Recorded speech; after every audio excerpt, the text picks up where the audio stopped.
السلام علیکم ورحمۃ اللہ وبرکاتہ نحمدہ ونصلی علی رسولہ الکریم اعوذ باللہ من الشیطان الرجیم بسم اللہ الرحمن الرحیم۔ نورانی قاعدہ کا سبق ہمارا چل رہا ہے جس میں ہم نے تختی نمبر 13 تک مکمل کیے ہیں۔ آج ہم تختی نمبر 14 یعنی 14 تختی کریں گے شروع۔ تختی نمبر 14 ہے رائے ساکن و رائے مشدد کے قاعدے۔ دیکھیے تختی نمبر 14 سے پہلے ہمیں کچھ بیسک چیزوں کا پتہ ہونا ضروری ہے، کچھ بنیادی باتوں کا، بنیادی چیزوں کا، بیسک تھنگس کا ہمیں نالج ہونا ضروری ہے تاکہ تختی نمبر 14 کو ہم اچھے سے پڑھ سکیں۔ تو سب سے پہلے وہ بیسک ہم کلیئر کریں۔ بسم اللہ الرحمن الرحیم۔ حروف مستعلیہ 7 ہیں: خ، صاد، ضاد، طا، ظا، غین، قاف، جن کا مجموعہ خص ضغط قیض ہے۔ یہ حروف ہر حال میں پر پڑھے جاتے ہیں۔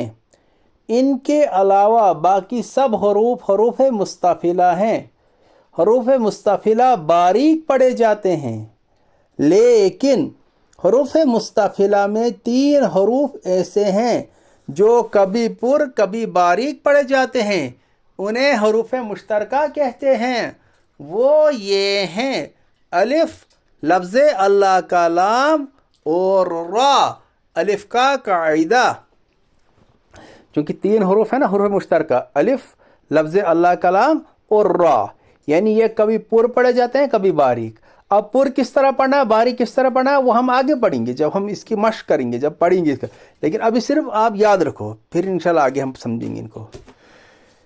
الف کا قاعدہ: الف سے پہلے پر حرف ہو تو الف بھی پر پڑھا جائے گا، جیسے خوف، قاتل، صابر۔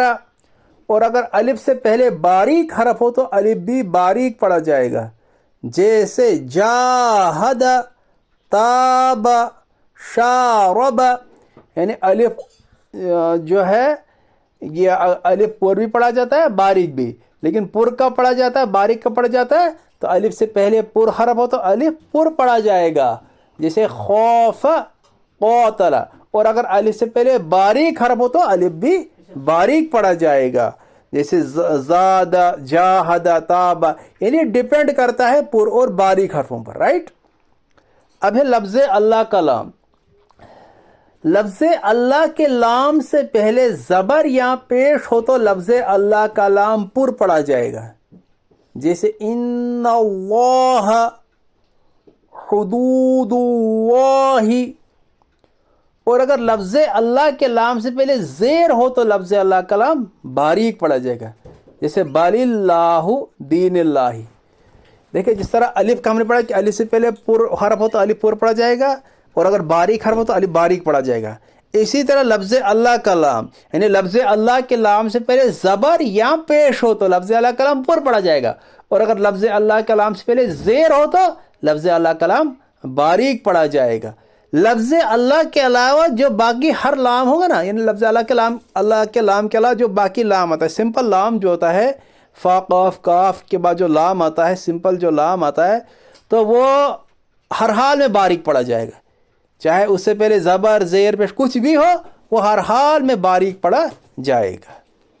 پھر ہے را۔ را کی 3 قسمیں ہیں: را متحرک، را ساکن ما قبل متحرک، را ساکن ساکن ما قبل متحرک۔ انشاءاللہ یہ ذرا تاکہ ویڈیو لمبی نہ ہو، انشاءاللہ آگے ہم کریں گے را کا قاعدہ۔ السلام علیکم۔